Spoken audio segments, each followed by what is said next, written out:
Ano paborito mo subject, El?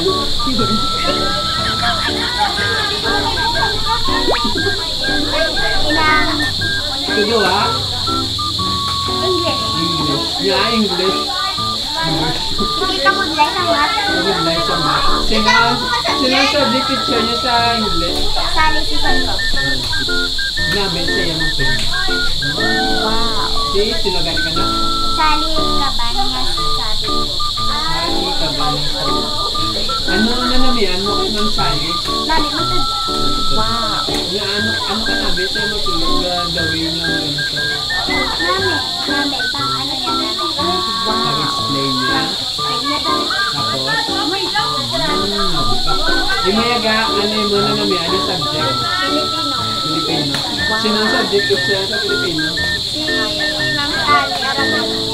Ma'am Shani Aragon. Malaga ko din. Alam na namin, ano kay Ma'am Shani magtudlo? Buod sa. Oo. Tapos, ano pa gito?